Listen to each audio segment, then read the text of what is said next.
Slave. A person who is the legal property of another and is forced to obey them.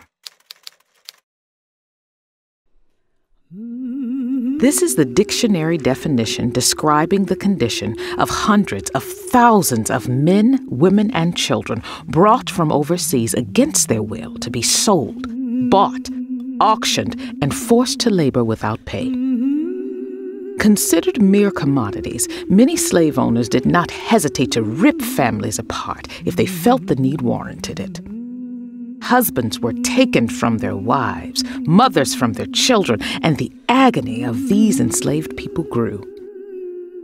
In the midst of this suffering and deprivation, some slaves began to look for a way out, their God-given dignity aching for the right to be free. And like the enslaved children of Israel, they prayed for a deliverer, someone who could lead them to the promised land. And God heard. The children of Israel got Moses, and the slaves of the southern United States, God sent a woman. Go down, Moses, way down in Egypt land. Tell old Pharaoh, let my people